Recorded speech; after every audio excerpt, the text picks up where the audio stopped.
Nice wave, Andre. Very nice. Thank you. Morning, everybody, to Pension Pay. If you've just joined, if you could mute, that would be great. Just to cut out any background noise, that would be wonderful.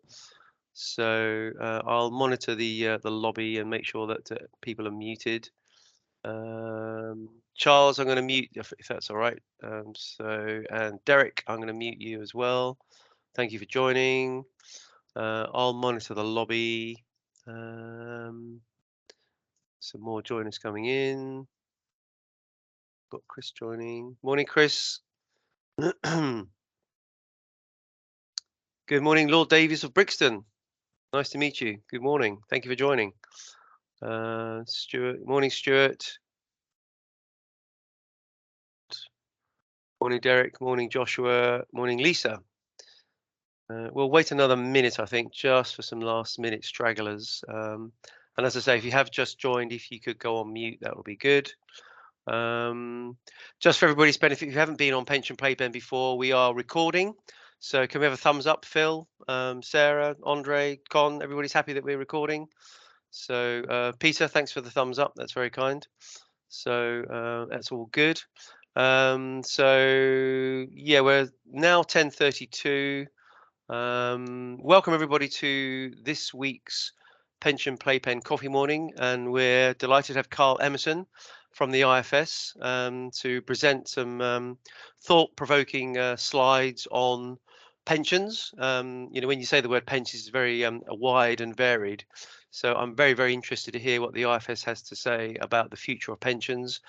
And we were talking as a preamble about especially the younger generation, the 20-year-olds, the 30-year-olds, the 40-year-olds. What's pensions going to look like in 20, 30, 40 years' time? As I say, we are recording. If you would like to ask a question, you can either ask on the fly as we go along, or maybe raise a hand at the end.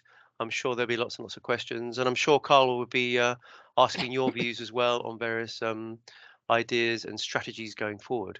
So I'll open up the chat room as well if you'd like to make any comments in the chat. But as you probably know, Henry and I like to ensure that we have interaction. So raise a hand and ask a question. So without any further ado, I will pass on to Carl, and thank you, Carl, for your presentation in advance. So over to you. Thank you very much, Steve, and thank you very much for the opportunity to come and present to you all. So I want to introduce a big project that we've just started at the IFS called the Pensions Review. And I want to set out the case for why we're doing that pensions review, why we think now the time is right, or possibly overdue, for a good kick of the tires to see how the UK pension system is working and where it can be improved. I'll stress this is not about current pensioners. We're thinking entirely about the future of future generations of pensioners, not today's pensioners. And we're thinking about pensions really, well, retirement saving really very, very broadly. So we're thinking about saving outside of pensions as well as within pensions. We're thinking about the labour market as well as investment choices. So why do we think there's a good case for a pensions review? Well, the last big review of the UK pension system was the Pensions Commission. It reported back in the mid-2000s, very, very successful. Its reforms were implemented with much success. So evidence-based review had huge amount of impact, but actually that's a long while ago now. And it seems a particularly long while ago when you think about all of the things that have changed over that period. So I'm not going to talk about all of these in any detail, but here's a list of some of the changes to the economic background that's occurred and also to the policy background that's occurred, which wasn't envisaged in that Pensions Commission review. So what we're doing is not a critique saying that we got things wrong in the mid-2000s. It's more saying, surely with all these changes since then, which weren't expected, it's time to look again. So we've seen a global financial crisis, a pandemic. We've seen big, big changes in the labour market with growth in self-employment, changes in the housing market. And on the policy side, lots of changes, perhaps the most important being pension freedoms, not envisaged in the Pensions Commission report, this world where people with DC pension pots really actually just have something that's more akin to a savings account or a normal investment vehicle, in that they can use those funds at retirement however they want. So big changes. Perhaps one I'll stress is if we go back to that Pensions Commission report, lots and lots of analysis, lots of data. Clearly, some of its calculations had to make assumptions about what returns would look like going forwards. And these are the real returns that they assumed in all of the numbers that they did. So, for example, 2% a year annual real growth in investments in government bonds over and above inflation, stronger growth in corporate bonds and in equity markets. And since then, the world has changed so much, we now assume that the future is going to be much less prosperous in terms of the returns on investments. And the yellow bars here show you what's now allowed under FCA rules for prescribed projections. So you're talking about 2 percentage points a year or more less lower returns going forwards than what was assumed back then. So big changes since 2005. So what do we think are the key challenges facing future pensioners? And I'm going to go through each of these in turn. The first, and the one that many people highlight, is that lots of people are saving what looks like relatively low amounts for retirement. Secondly, we think that there's going to be increasing numbers of people reaching retirement living in the more expensive and relatively insecure private rented sector. Thirdly, the government's been pushing up the state pension age, but that does cause difficulties for many. Fourthly, one possible solution to lots of these problems would be more state support, but actually demographic and other pressures on the public finances are already considerable. The public finances are under much constraint. And fifth, partly because of pension freedoms, we think that individuals, when they get to retirement, they now have to think about how to manage their finances right the way through retirement. How well placed are they to do that? And actually, risk is going to be a cost-cutting challenge right the way through our review. In many cases, the system we have now is asking individuals to bear a lot of risk. We want to ask the question, are they well placed to do that? Are there things we can do to help them bear those risks better? Or is there someone else that would be better placed to bear those risks? Should it be the case that perhaps employers or insurance companies or the government should be bearing more of the risk that currently individuals are exposed to? So many people are only saving little for retirement. What's the kind of evidence for that assertion? Well, automatic enrolment was one of the big flagship recommendations from the last Pensions Commission review, and it has been hugely successful. It's got lots of people into workplace pensions. So this takes private sector employees and looks to see whether they were contributing to their workplace pension. And if you go back to 2012, before automatic enrolment, we were talking about a world where slightly under 40% of private sector employees were in a workplace pension, and that was on a downwards trend. Automatic enrolment comes along and delivers a huge boost in pension membership, getting up to about 80% of private sector employees. So big increase in pension membership, big success of the policy. It's worth noting that in terms of the types of schemes that people in the private sector are being brought into, coverage of defined benefit schemes has remained pretty flat since 2012. It has stopped declining, but it's still very much a minority issue. And all of the growth in pension membership since 2012 has been in DC pensions. So we're getting people into workplace pensions, but there's that issue of risk again. Individuals are getting enrolled into defined contribution pensions. And then there's a question about, well, we've got them into a pension, but how much are they saving? So what we're going to do now is take people who are working in the private sector and they're middle earners. So they're in the middle fifth of the earnings distribution, and they are in a workplace pension. So perhaps because of our automatic enrolment, we've got them into a pension. How much are they actually saving? Well, very few of them are saving less than 5% of earnings. So the vast majority who've been brought in are saving more than 5% of their gross salary in a pension. That sounds like a good start. What about how many are saving less than 8% of earnings? Well, automatic enrolment can bring you in at 8% of band earnings. That's not 8% of your total earnings. And indeed, the majority of these middle earning private sector employees who are in a pension are contributing less than 8% of their salary once you take account of both theirs and their employer contribution. And what about if we look at a higher benchmark that people might consider more reasonable? Are you saving less than 15% of your earnings in a pension? The answer is the vast majority of private sector employees are in that situation. So there's got to be a concern here on the face of it that perhaps too many people in the private sector in particular are saving too little for a pension. And that highlights one area where our review is not going to go. We're not going to worry about the adequacy of the pensions of those working in the public sector. If we look at data on those, for example, over half of public sector employees are enjoying an employer contribution worth at least 20% of their salary. So there's not an undersaving issue on the public sector side. And automatic enrolment has got lots of employees into pensions, but there's an increasing number of people who are not covered by automatic enrolment because they're self-employed. The chart here is showing you the number of self-employed individuals in the UK, and up until the pandemic, it was on a rising trend. We'll have to wait and see whether that 2020 tick down is a blip or turns out to be more permanent. So growing numbers of people are self-employed.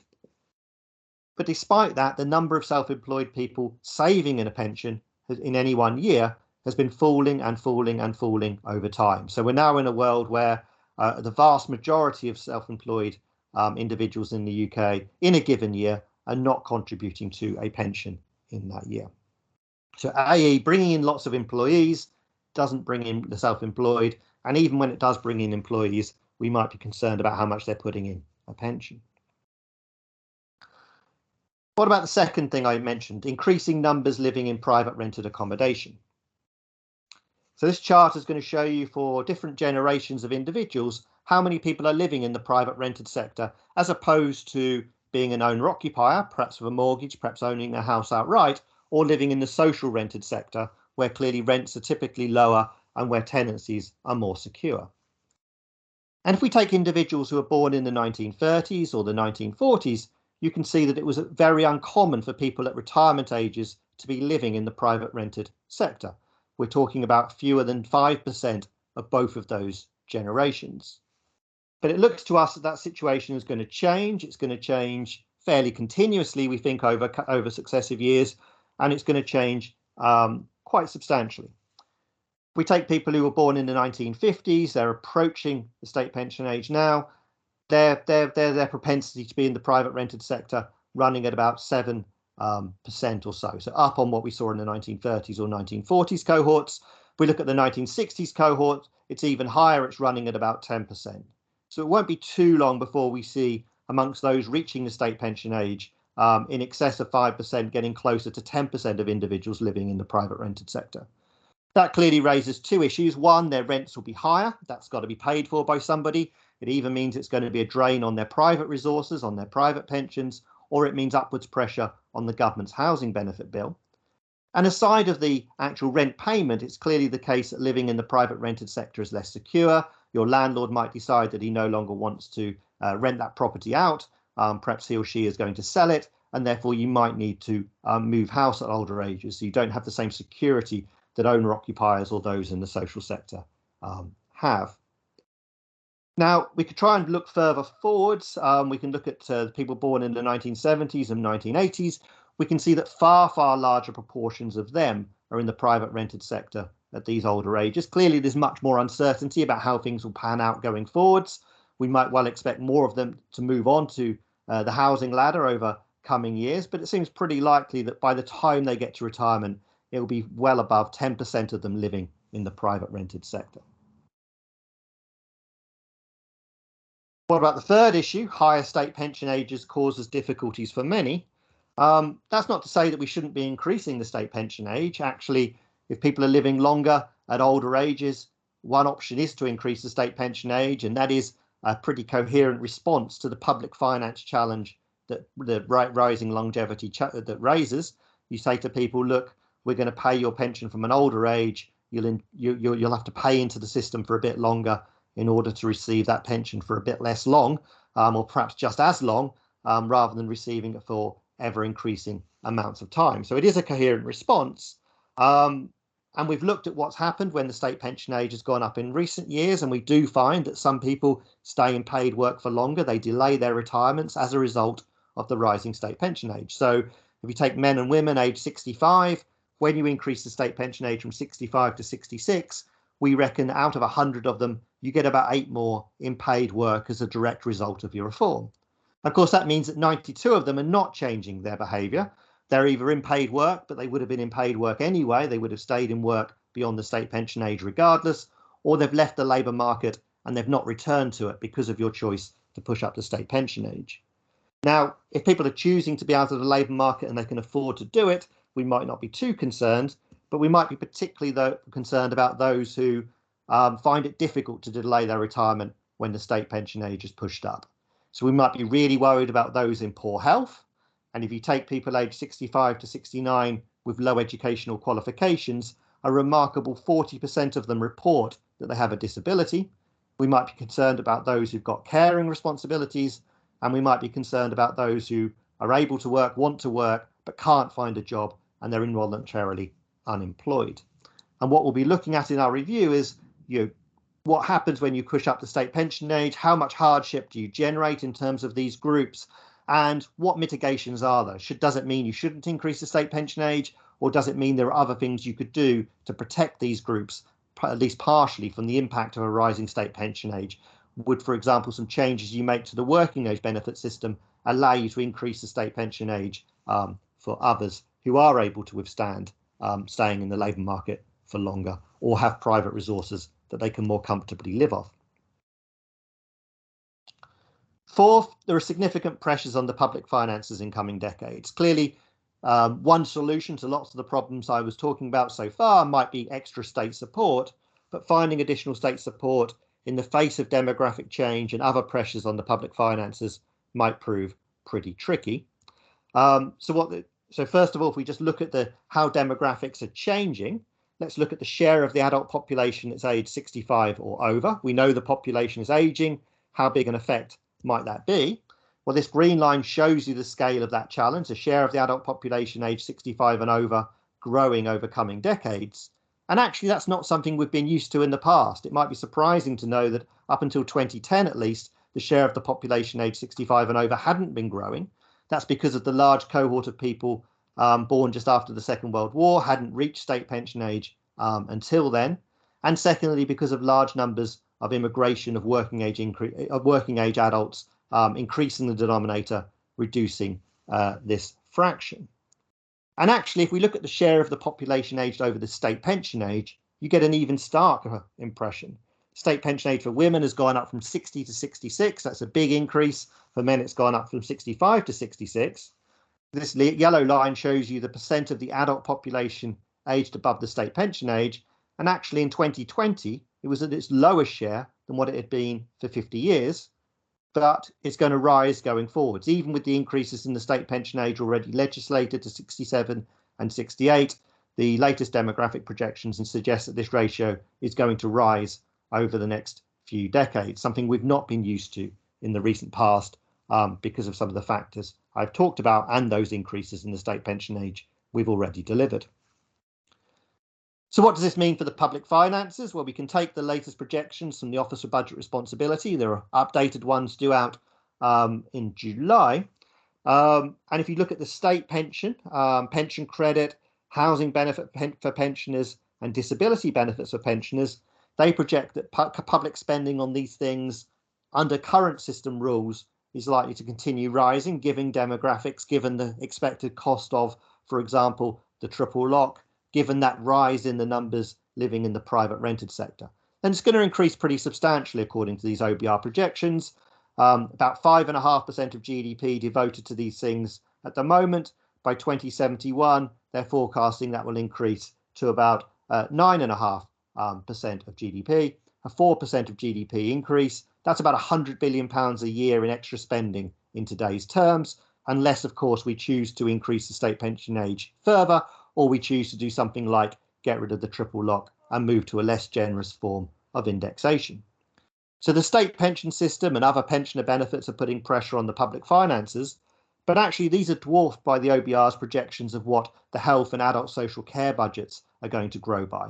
Because of cost pressures in those systems, it's been hard for governments to make those systems more productive over time and keep pace with productivity growth elsewhere in the private sector because of the labour-intensive nature of those services, and because of the changing demographics, older people putting more strain on health and adult social care systems. They project spending in these areas is going to grow from just over 10% of GDP now up to 17.5% of GDP by the mid-2070s. So a big increase in the pressures on public finances, making it hard to argue for more generous systems, for example, in terms of the pension system. And the final question I raised was the difficulty that individuals might face in managing their finances through their retirement. And in particular here, I'm worried about the longevity risk that individuals might face. If you take a man age 66, imagine he's accumulated a decent sized pension, he's got to age 66, he's financially literate, he's got a plan to how to decumulate his pension wealth through retirement. It's pretty tricky given that a 66-year-old man, well, a quarter of them die before the age 79. So that's a 13-year or less retirement that you need to plan for. But a quarter live beyond the age of 91. So that's a more than 25-year retirement that you need to plan for. Now, clearly, one way of insulating yourself from that risk is to buy an annuity, but diminishing numbers have been doing that. Even with the large increase in annuity purchases seen so far in 2023, as annuity rates have become bigger, we see that annuity purchases are clearly much down on what they were pre-pension freedoms. That's led to a much bigger increase in the numbers who are facing this longevity risk. So a key issue for our review is going to be how are individuals managing these risks? Are they well placed to do it? Is there more we can do to guide them, to help them manage these risks? Or is it the case we should be looking for others to bear those risks to a greater extent than what individuals are being asked to bear them presently? So what exactly is the pensions review and how is it going to work? It's a multi-year study being led by the IFS, and we're doing this in partnership with the Aberdeen Financial Fairness Trust, a charitable funder of research. Very much the focus is on future generations of pensioners. So this is not a review into the living standards of today's pensioners. And we're going to come up with some concrete policy recommendations for how we think the system can be improved. We're going to do this by looking at existing evidence, looking at emerging evidence, and producing some new evidence of our own, some new empirical analysis, and some detailed modelling work. Now we're going to publish a series of reports. They will come out from this autumn onwards, looking at how things are going, setting out some findings. And then our final set of recommendations and policy options will be launched in early summer 2025, which will then commence a 2-year period of further dissemination and further updates on our work. And there's 3 strands to our analysis. The first is thinking very much about the accumulation stage. Are people saving appropriately for retirement, both in terms of how much they're saving, but also the form of their saving? And if they're not, how could government policies help them to do better? Secondly, what about people around the state pension age? How is the state supporting people from late working life through retirement? How should we think about setting the state pension age? How is the working age benefit system working for older individuals who might be exposed to that for longer? And thirdly, the decumulation phase. How are people doing in terms of running their wealth down through retirement? Do they need greater support and assistance in doing that? And so throughout this study, we'll be having events like this, talking to people from various groups, employers, unions, consumer groups, and the pensions industry. And we're looking forward to getting people's views on what the options are and what the evidence shows. So that's the end of the talking part from me, and I look forward to the discussion now. Thanks, Carl. That's a fantastic session. I hope everybody enjoyed the slideshow. There's some amazing statistics going on in there. There's a few bits and pieces in chat. So Chris Evans, do you want to unmute and ask your question about growth rates and things in these projections? Do you want to do that, Chris? Hi, thanks, Steve. Yeah, look, really interesting, Carl. Thank you very much. Just interested in the graphics that you put on and looking at how, you know, pensioner and healthcare expenditure was going to increase as a percentage of GDP. Just wanted to understand what assumptions are made about growth of GDP, because obviously it's you know, it's the size of the pie that's important, right? Yeah, and there's not actually, I mean, most economic problems would become a little bit easier if we could have more productivity growth. So I think you're right to point to that. And pensions policy, healthcare policy is not immune to that. So the OBR has assumptions. I can't remember exactly what they're assuming about the long run growth rate. It's certainly the case they've been revising that down in recent years because they've been proven to be over optimistic over the last decade. Essentially, if you go back to 2010, they were assuming we would bounce back to the strong growth rates that we enjoyed pre-financial crisis. They no longer think that's going to be the case. So they are more pessimistic about the longer term prospects for growth than previously. One thing I'd stress, though, is actually, and perhaps surprisingly, stronger growth helps, but it doesn't help as much as you might think because of the inbuilt assumption that if we're a richer society, we'll want to enjoy more private consumption of goods and services. We'll also want to enjoy better healthcare, better social care. So because of that assumption that's kicking around in the OBR's model, actually that spending doesn't come down as much as you might think should we enjoy better growth over the longer run. On the pensioner benefit side, the triple lock would certainly become less expensive if we could have better productivity growth, because essentially, if you have stronger underlying real growth in the economy, the other parts of the triple lock, the 2.5% underpin, the inflation underpin, will kick in less often. So stronger productivity growth would certainly help then. Thanks. And so just following up on that then, it sounds as if the healthcare piece, at least, there's an element of, if you like, discretionary spending there. There's an assumption that as we get richer, we will want to, once you adjust for the age and size of the population, per capita age adjusted, we'll want to devote a similar share of our kind of nation's spending to things like health and social care as we do other things. So essentially, if we get twice as rich, we'll want to spend more on health and social care. We'll demand higher quality. That assumption is in there, yes. And so you could, for example, look at that graph and say, well, we have a big public finance problem from the health and social care system. What do we do about it? There's essentially three solutions. One is put up taxes. One is cut spending elsewhere. And one is don't accommodate those pressures and go for a less comprehensive healthcare offer from the state. And we would have to pick one of those three options. And actually, the option we've picked in recent decades has been cut defence spending. So if you go back over the 1960s, 70s, 80s, 90s, 2000s, we've increased the share of GDP going on health. We've cut defence budgets as we've enjoyed the dividend from the end of the Cold War, peace in Northern Ireland, etc. And of course, that's now a challenge because we can't keep cutting the defence budget as much because A, there's not as much left in there, and B, developments in Ukraine suggest actually we're more likely to be increasing defence spending, not cutting it over the next decade at least. Yeah, good answer, Carl. Con Keating, you mentioned about the US model and renters live shorter. Con, if you could come on to that, and then we'll come to Martin Tingle, who wants to talk about, I think, trust in the system. So, no, it's just an observation, a comment.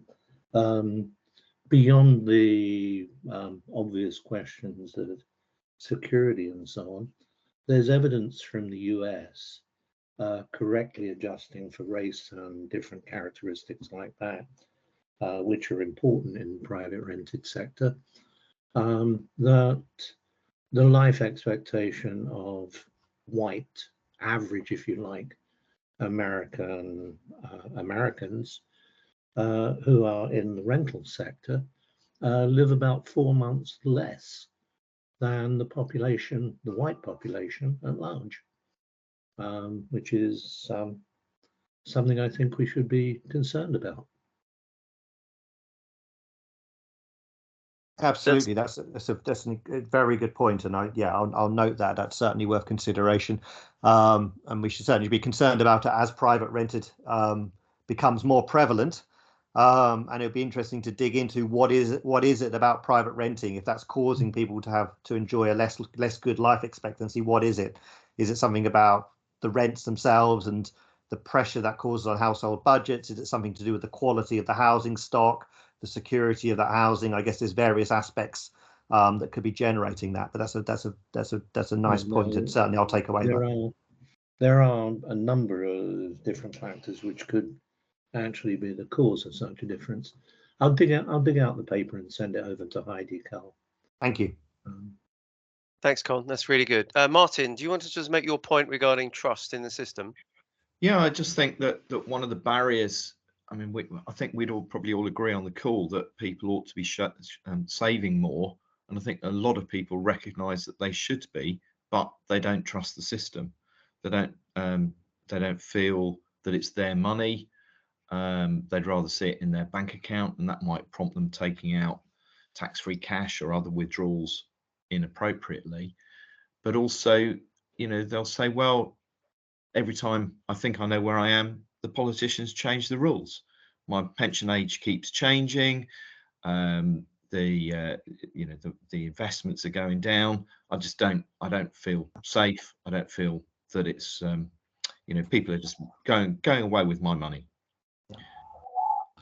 Yeah, and I think it's something we'll have to be careful about in this review, in the sense that we're clearly doing this because we think there are some problems. We think we need some changes, some reforms to make the system work better. We have to be aware of the fact that any change will create some uncertainty. It will create perhaps a reduction in understanding of the system initially, because people need to adapt to the new system. And so actually stability is a good feature of a pension system. So if we are recommending changes, we'll need to make sure that they are changes which can last. So that points to a simple system, perhaps, a system certainly where there's a broad consensus around the direction of travel.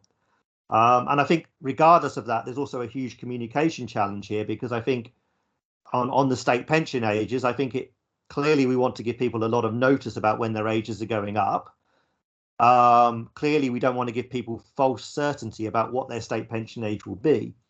So there's a bit of a balance around the state wanting to be nimble around changing developments, like longevity hasn't grown as much in the last decade as what we would have expected.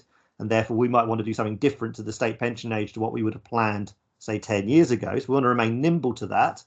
But we also don't want people thinking that the state pension age is going to be fixed forever. And it is quite a challenge to communicate that, and it needs to be done well. Yeah, I think it's having had so many decades of the state pension being fixed, then a lot of people, I think, feel cheated. Now it's moved. I paid in for 40 years and now they're changing the goalposts just as I'm about to score the winner. So I think that ship sailed. People are expecting it to change again now. Thanks, Martin. That's really good. Henry, you got your hand up for a while, and then we'll come on to Chris. Yeah, thanks, Carl, and thanks for coming along today. It's great. There's quite a lot of noise in the press at the moment about a compulsory tithe or demi-tithe on pension funds, especially DC funds, to sub a new technology fund, basically going to be launched, it was seen, by the government. Do you regard this as a fiscal matter? Because a lot of people are commenting and saying this is a tax, basically a tax on my pension. Do you regard it as a fiscal matter, or do you regard this as outside really the scope of what you're doing? Yeah. So we do have to be pretty well in terms of I'll talk a bit about the review and then I'll come back to that policy. I mean, in terms of our review, we do have to be careful about our scope. We've got a lot to do. I mentioned public sector pensions are out of scope. I'm not saying they can't be reformed. I'm not saying they can't be improved, but I don't think the issues are around the adequacy of retirement incomes that they deliver. We're leaving social care out of scope in the sense that we are going to take the social care system as given. We are not doing a social care review. And I know that there's an intellectual point that says, no, you need to be thinking about retirement needs right the way through life, right up to the very end of life. And that includes social care. But we'll be taking the current system there as given. And we're also going to leave how our pension funds invested out of scope. So how are DB pensions, how are DC pensions being invested is out of scope too. So it's not going to be part of our review. I mean, on the specific measure that's being floated, my understanding is that it's still a choice in the sense that it's not compulsory. It would be, well, it's not compulsory for individuals. It would be that 5% of the default fund that is provided through DC pensions would have to be invested in a particular way. So individuals would be free to choose to do something else. But of course, we know that most individuals go with the default, and therefore, in effect, it would have potentially have quite a big effect on where people are being invested. And I think we have to be a little bit cautious here of when we're thinking about our pension system, what's it there for? It's therefore essentially trying to work out the best way of transferring rights over resources from people when they're working into when they're retired, in order to maintain living standards and deliver a good living standard through retirement. That is what a pension system's trying to deliver. And we've got to be a bit careful about bolting on other policy objectives that are very worthy, like what's the UK's productivity challenge and how can we improve it? Other policy challenges like how do we move to net zero? And I'm not saying pensions haven't got a part to play in that, but I just think we've got to be a little bit careful of moving too far away from the primary objective of what that part of the system is trying to do. So you wouldn't see it as a tax? I wouldn't say it as a tax, but I'm not saying it wouldn't have real effects. And I think for many people, it would feel a bit like a tax in the sense that they don't engage with their pension.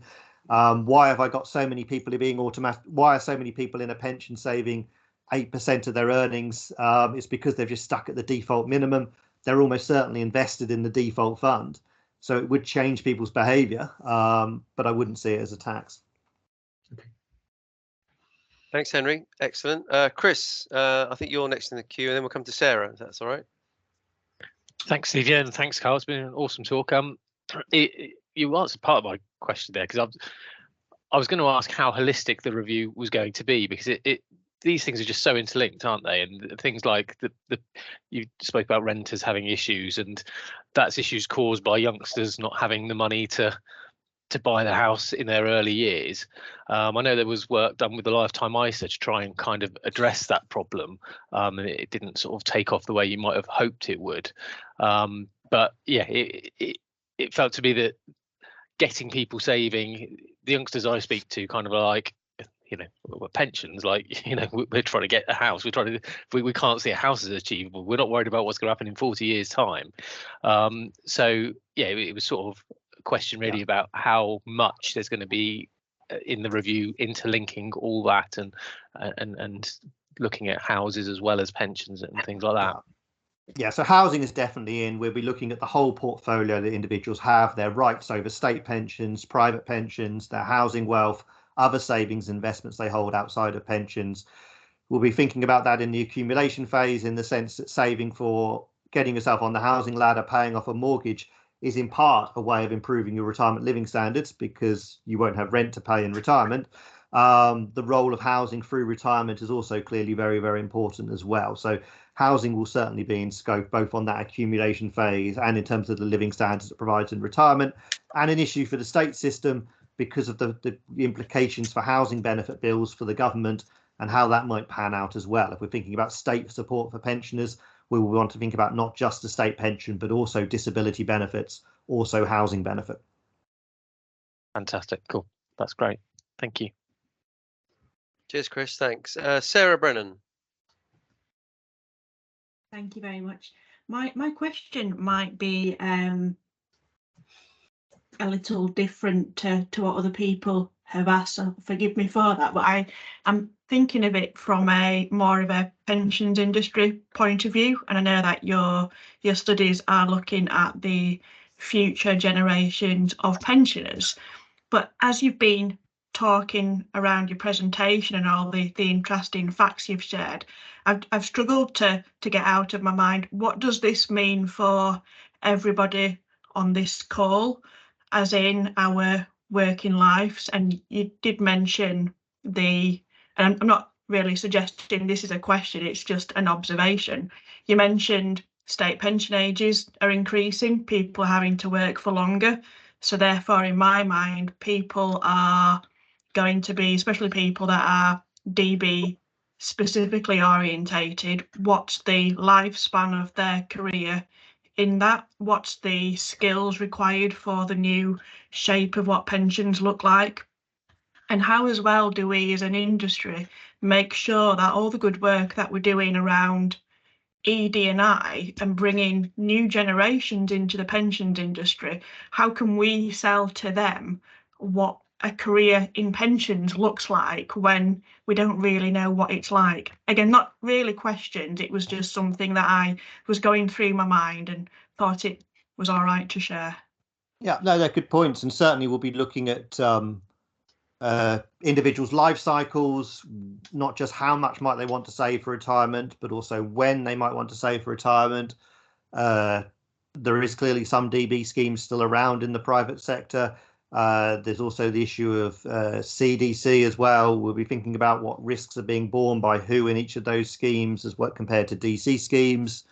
So certainly that's all in scope, and thinking about changes in the labour market, and part of the piece around what happens when you put the state pension age up and how are people faring, what's the evidence on that. And clearly one of the other things that's changed since 2005 is we've done the Pensions Commission's reforms largely. We can learn about what effect have they had, where have they worked, where have they really worked, where have they fell short of what we might have expected. So that's another change since 2005 in the sense we have that bigger evidence base. Okay, Carl, excellent. Thank you. Henry, you still got your hand up. Have you got another point to make, or? My only point is that if you go to my blog and look at the advert for this, there seems to be a stream of comments coming in, all of which are very much about how can you exclude investment from the conversation. So that's feedback to you, Carl. I think you've got to be robust about your position on this one, but they weren't prompted by my comments, I might say. They seem to be independent. So I'll take my hand down now. Yeah, and I guess we certainly will think about to what extent would differences in, I mean, that comes back to the very first question about GDP growth, in fact, to what extent would our findings be different if, for example, growth was higher, if investment returns were higher, if investment returns were lower, if growth was lower. So we certainly want to kick the tires on what we're finding and trying to see the extent to which recommendations might or might not be robust to different environments, for sure. But I think getting into how should DC pensions be invested is just too far for us. Yeah, I understand. Okay, we've got some chat from Chris, Giles, Ian as well. But yeah, Charles, your question is about the review itself. Do you want to unmute and ask your question, Charles Malcolm Brown? Yeah, thank you. And very interesting, Carl. Given that you're sort of taking a holistic view of the pension system, one of the key issues, it seems to me, for two reasons. The first is that the overwhelming majority of DB schemes are run by or sponsored by SMEs and run by lay trustees. The other is the increasing complexity of the regulations and the legislation, and also the push by the regulator to up the game of trustees. And I've seen, the gap between a lay trustee member nominated and the system. Just to give you an anecdotal instance, is the toolmaker member nominated, absolutely silent in a trustees meeting, asked why so quiet. He said, "I'm not as intelligent as you. I understand sines and cosines, but I don't understand the pension system. So I wait to hear what everybody else is saying, and then I vote with them." Is there a place in your review to try and relieve that pressure, perhaps by a push towards professional trustees? Okay, it's not something I can say yes or no to now. I want to take away and reflect on that one. I think that certainly, I think we need to think about that and decide on how far we go down that route. I think that's what I do think. I do think it's a weakness, and so I'll give you another quick example.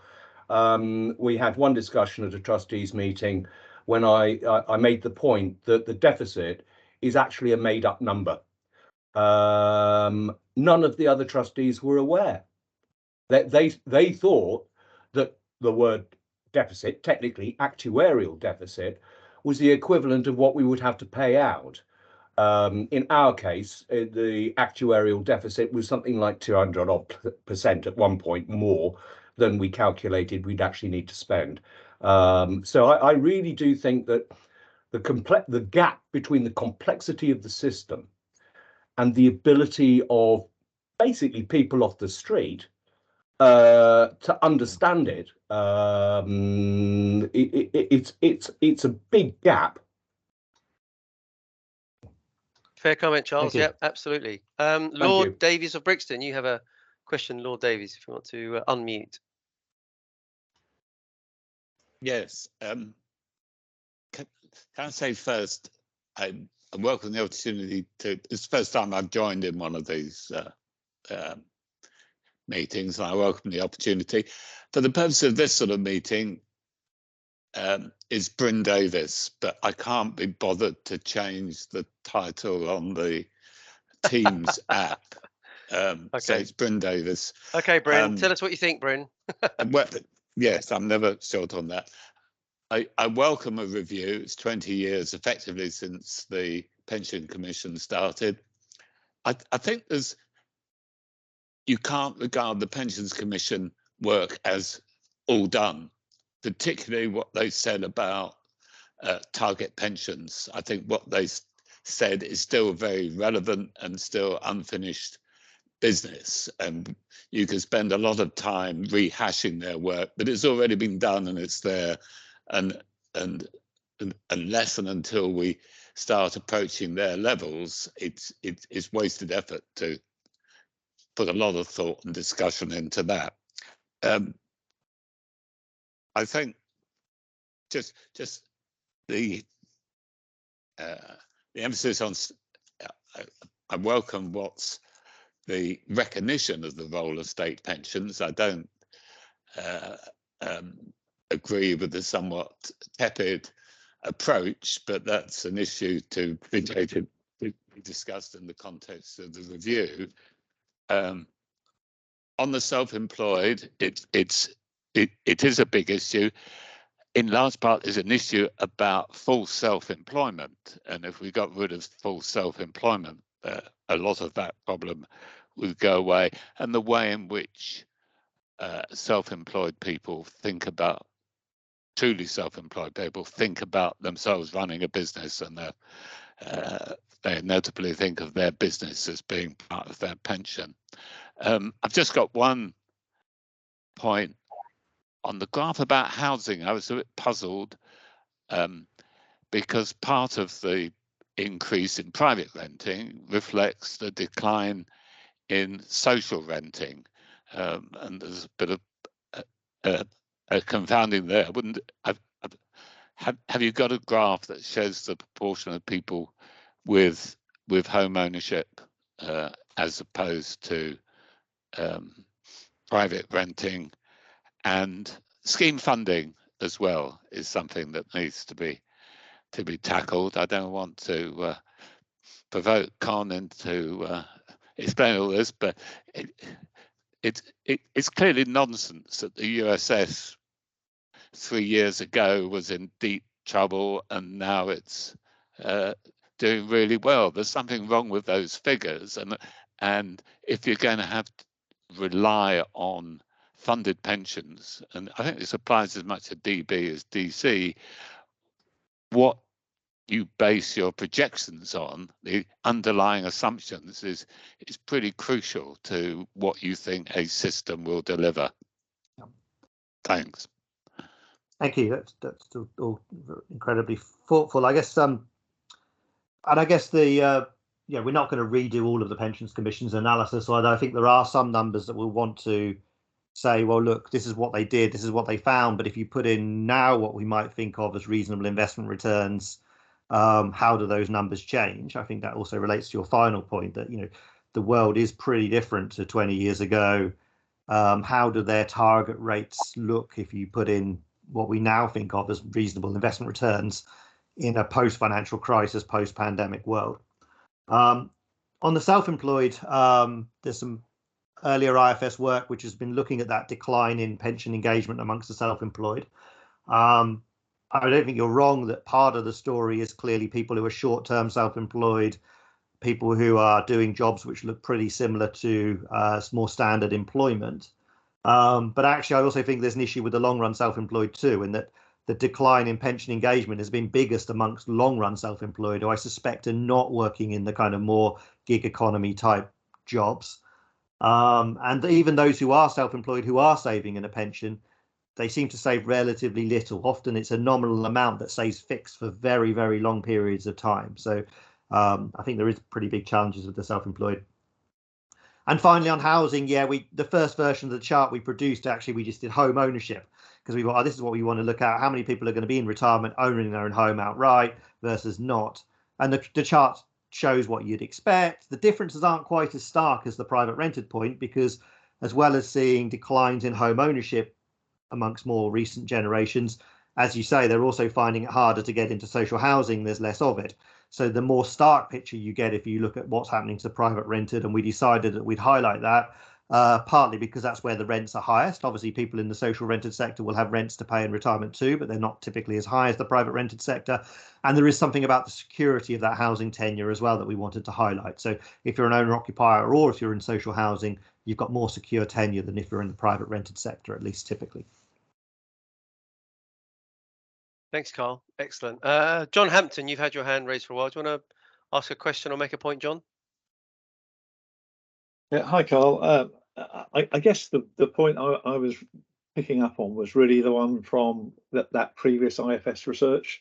So the Death and Taxes and Pensions report that came out before Christmas clearly had a viewpoint to it, and I'm not an expert, but it came across as there was a concern about the wealth growth, and that was before, obviously, the change in the lifetime allowance had occurred. But it was a bit more fundamental about saying that because there was a large pot there at a point in time, when a person died, then it automatically should get taxed. And as you've just said, actually, the public sector pensions are excluded. And the big issue with that report, from my perspective, was actually there's a big pot sitting there for a DB member. You just don't see it as a pot, because it's a pot that's owned by the trustees and it's paid out as a pension. And so the thinking behind that, if that flows through into the next, it seemed to me somewhat flawed in what it was trying to achieve, because actually I'm sure there are a small number of very large pots, and with the lifetime allowance now being changed, that could occur in the future. But actually your review is hopefully focused at the right end of the spectrum, which is saying there's an awful lot more small pots, and if you taxed everybody at the death of the first party, then actually you're creating such an imbalance between DB and DC, and making it so much more difficult to provide for a family from a single earner. And I guess that was the bit that just worried me a little bit about where does that research go, and where does it fit into this review going forward? Sure. Yeah, so we did put out a report at the end of last year looking at how pensions are taxed at death, and I certainly stand by the findings there. I think it is wrong that pensions are more tax subsidised as an inheritance vehicle than as a retirement income vehicle. I think pensions should be there. The reason we have tax subsidies for pensions, I think, is to provide a retirement income, not to encourage them to be used as an inheritance vehicle. So I do think that income tax should always be levied when money comes out of a pension pot. And I think that if we're going to have an inheritance tax, we should apply it to all forms of wealth, rather than have a system where pretty wealthy people are told, oh yeah, use your ISAs, use your buy-to-let income through retirement, leave your pension untouched, leave that to bequest to the children. In terms of married couples or those in civil partnerships, including DC pots at death in the inheritance tax net would not increase the inheritance tax bill at the death of the first partner, because there would still be no tax on the transfer to their spouse or their civil partner. So I stand by those findings, although in terms of the pensions review that were outlined here, clearly we're thinking about the masses here. We're not thinking about the 5% or so that might end up paying inheritance tax. We're not thinking about people who've got perhaps the very richest in society who can get good advice, who perhaps will be fine whatever happens. They don't need help in getting a decent retirement income. We're thinking about the masses. And actually, we're probably most worried about people on upper middle incomes, because they're the people for whom the state pension really isn't enough to give them a standard of living that they're used to. And yet they might be the most at risk of suffering a decline in living standards when they hit the state pension age through their private pension decisions. So to the extent to which we think about the tax system, we'll almost certainly be thinking about, well, what are the income tax and national insurance inducements to save that they face, and how might they be reformed, rather than say, how does inheritance tax work? Okay, I mean, it just to me seemed to miss out the age 75 second test where it is definitely taxed. So the bit about yes, the inheritance tax up to age 75 I get, but actually there was at the time it was written a very clear tax on things at that point. And I guess the other bit was to say that actually the perception of it being a DC issue when actually it's just as likely to be DB people who save ABCs and use it as that vehicle. And actually it seemed to be missing that because, as you say, it doesn't necessarily get caught, but clearly it's being used in that way when they pay a smaller amount for a defined benefit pension and then have the ability to save a lot more. Okay, thank you. Carl, I've got a couple of questions, just a small couple, and then we'll come on to Peter Cameron Brown. I think he's got a comment in the chat. First question, equity release, is that included in the scope, or bearing in mind you've been talking about property and a wider range of assets, is equity release going to be included in your report? Well, we'll certainly be thinking about the extent to which those with owner-occupied housing wealth, have a stream of consumption essentially prepaid. That's a bit like an annuity in a way, owning your own home. It means that you've got that for sure. And we certainly consider the whole portfolio. So yes, equity release is an option if we see people having housing wealth that looks like it could be downsized in some way, either through a formal product or through simply downsizing. Certainly when we looked at it before, though, this is perhaps not, it's perhaps much more of an issue, it's much more potential for people in, say, London and the southeast than it is in many parts of the country. But yeah, I think we'll have another look at that.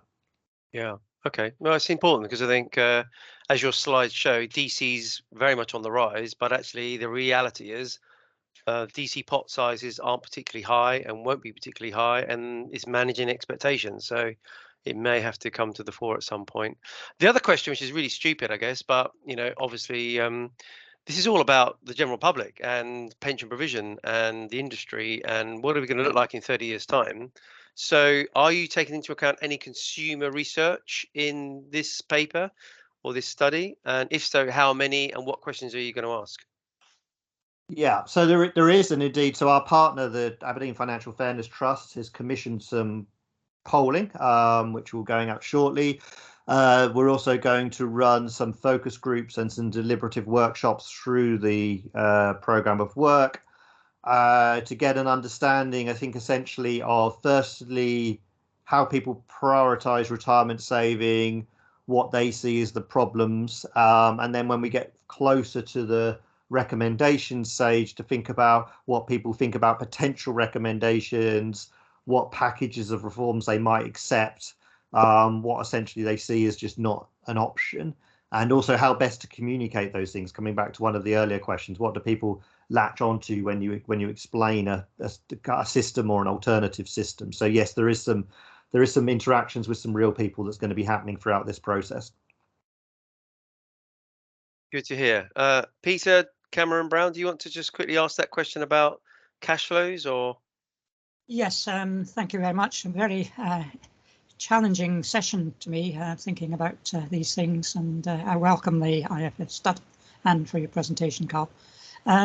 Yes, it occurs to me as we're going through this thing that we get very confused about what we're trying to achieve with pensions, and I think the public talk, going back to your last point, as to whether how we're involving people, is to think, is what do they think they're going to achieve from their pensions? And I think it would help if we perhaps sort of agreed that actually what we're trying to achieve is the cash flow in retirement, rather than think of them as a vehicle of wealth. And we've had the discussion about inheritance tax and all that sort of thing. So it just strikes me that it's in fact the message that we're trying to present as to what a pension arrangement is supposed to achieve is that the thing we should be looking at predominantly. Thank you. Yeah, I certainly agree that it's about a retirement income. It's about making that income flow be appropriately shaped to meet. I mean, pension freedoms do have advantages in that if people have a sudden shock to their spending needs, they can draw on their pot. If they have a period where perhaps they don't need to draw so much, they can do. Annuities clearly don't provide that kind of flexibility. But I see it as very much as providing a retirement income. And actually, in an early draft of the paper, we thought about not calling DC pensions, but calling them DC pots, because we thought that they're not really a pension anymore. And we wondered, we had an internal conversation about whether to go down that route, but we decided that would just confuse the world, and that change in language wouldn't be very helpful. But we also worry that calling them a defined contribution pension perhaps is a little bit odd in the current world. In what way is a DC pension a pension in the sense that an ISA isn't a pension? Is not clear to me, at least. But as I say, I think we worried a bit about whether no one else would understand what we were talking about. That was precisely the point. Thank you. Yeah, excellent. Okay, we're now at the end of the session. There are no more hands raised. So, Carl, I think that's absolutely fantastic. And really appreciate your input and your presentation. And Carl, you'll send the slides through to Pension Playpen, and then we can send them to anybody that would like a copy, because there's some very interesting things in there. So really appreciate that. And I'm sure a lot of us will, big thumbs up from Sarah. So thanks, Sarah. That's very kind. And the recording of this session will be available this afternoon on Pension Playpen. Next week, we have Mike Barrett from Landcat, who's undertaking some research, so that could be quite interesting. So join us next week for Landcat. And as we always say, let's pray for peace in the East. And I would thank everybody for their input, for their questions. There was a lot of chat in the chat room, so we couldn't raise all of those chats in there, but it's a really great session, Carl. Thank you very much indeed. And Carl, if you can stay on just for sort of a debrief, that would be great. And we'll see everybody next week. And thank you very much indeed for your questions and your input, and enjoy the rest of your day. And thank you very much. Thank you, everybody. Thank you. Thanks.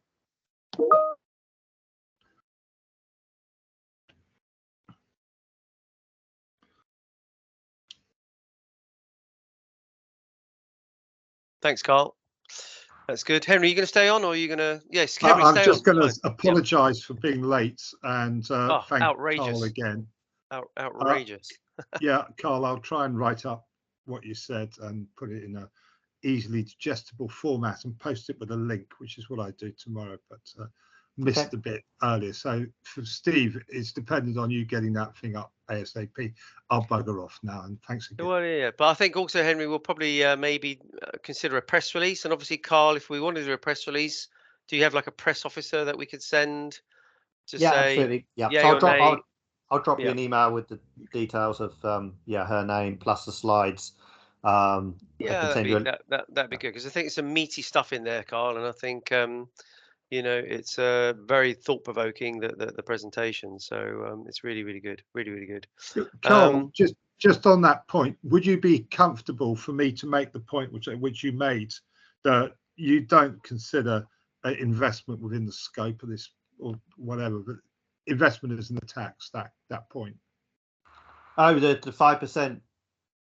Yeah, I mean, I'm happy to be on the record as saying I don't think it would count as a tax. I think I'd like to have the caveat, but that's not to say it's not going to have real effects. It's clearly going to change behaviour. I mean, the point is that people don't have to do it; they can choose something different, which is typically not the case with taxes, right? If I go and buy a can of Coke, I have to pay VAT on it. I don't get a choice, but here you can choose to invest in something different. You don't have to comply with the 5%. But I think in practice, many people are going to not going to make a choice, and therefore they'll end up being affected by it. Yeah. But to be honest, whether there are like 500 comments on the FT article saying Labour willing to force pension plans to invest in 54 billion growth funds. And I think of those 500 comments, about 300 are sort of basically saying it's a Labour tax. So I think that is the point which we could. I think they've not also. I think they're also not clear they're going to force pension funds to do it. I think they might. I think the suggestion from Rachel Reeves is strongly encouraged. But that, of course, might lead to something if they don't respond, whether they end up being forced to or not. Yeah. Okay. No, I'm just conscious of the fact that if you put out a press release, it has to have something meaningful, but it has to also represent what's said. So I think if I wrote something for the press release and then passed it by you, you could comment. That would be fine. Yeah, absolutely. Brilliant, Henry. That'd be fantastic. Thank you very much. Okay, I will now bugger off. No, that's all right. So, Carl, just a quickie. This is the section where we do our sort of 1-minute summary. Can you just explain the sort of a summary of the plan ahead for you and the study you want to create, and then following that, what did you think about the questions and possibly the key challenges of what's lying ahead for you as the IFS? So our study is going to look at the future of retirement incomes. We're going to be looking at how younger generations might fare when they get to retirement, asking questions like, are they saving enough in the right forms for their retirement? How are they being supported in the years up to the state pension age and beyond? How do we help people run their wealth down through retirement? Issues like, what about the self-employed? What about the growing numbers living in private rented accommodation who may have those relatively expensive rents to pay right through their retirement? Much to look at here, much to consider. We've got much work to do over the next couple of years. Looking forward to doing the review, coming up with findings, looking forward to coming up with a final set of recommendations. Lots of questions and engagement in this session. Really enjoyed it. I think it points to one of the challenges we're going to face is what breadth of review we have and where we draw the lines, where the boundaries are. Pensions overlaps with so much stuff. We touched on the cost of the NHS. We touched on how pensions are invested. We touched on changes in the labour market. So many issues to consider, and undoubtedly we're going to have to pick the right ones to focus on. Absolutely, Carl. And thanks to you for your time and your input this morning. And really enjoyed the session. And the slides will be great. And I'm sure a lot of people will get some feedback, I think, Carl. And if you're happy for us to hook you up with some people who may want some more information or may want to put some input in to help, yeah, we've got that'd be great. We've got some good people on Playpen, so it's really cool, and I really appreciate your time and your input on that, and you got a passion for it as well, which is great, and it's nice to have passion, with our experience and our time in the industry, because you still have passion about it. Thank you, and perhaps as the review developments, perhaps at some point I'll come back and tell you about what we're finding or what we're recommending. Yeah, I'd love to do that. Yeah, that'd be great. That could be a more argument. I suspect that we've not had any problem in convincing people that a review is needed. No one's been sending me an email saying, why are you bothering? Don't need a review. Yeah, exactly. No one's saying that, but I do wonder when we get to have some recommendations, there might be a bit of, but what about, why are you not recommending this? I think that might be the harder part of this. Yeah, no, I get that. And as I say, I've got this paper through from this guy, Aaron, who's based over in Washington. I'll send the paper to you, but we are Henry and I are toying with the idea of flying him over to see people like you and various other people to sort of float this idea, because one of the big slides today for me was about the self-employed. There's just lack of and I can't believe my first joined the industry in 1982 and I did section 226s, and you probably might remember what a section 226 is, and I can't believe that the self-employed just seems to be just like auto enrollment, there's got to be some sort of readjustment to that. It's just that they just don't know what's down the road, and they're managing expectations of the self-employed is a difficult one. And I want to try and fill that gap. I don't know how, but I'm one of the people that tries to do things and try to do things for good. So that's what I'd like to do. And I think the story of like, oh, they've got business assets and stuff, I really don't buy that. I mean, they're very low income, most of the self-employed. There's a few. Yeah. Most of them are very low income. They're slightly more likely to have other investments. Yes, they're slightly more likely to own their own homes. They've not become more likely over the last 20 years to do those things, though. No. And yet their pension participation just keeps falling and falling. It does. So yeah, it does worry me. Yeah, it does. So cool. Okay, we'll keep talking on that point, because I think it's that slide just was like a wow moment. It's like, oh my, that's the reality of where the self-employed are. So I'll come back to you about that. So that's cool. Okay. Enjoy the rest of your day, Carl. Absolutely fantastic. Have a Thanks great week, and appreciate your time. All right, take care. Bye. Bye.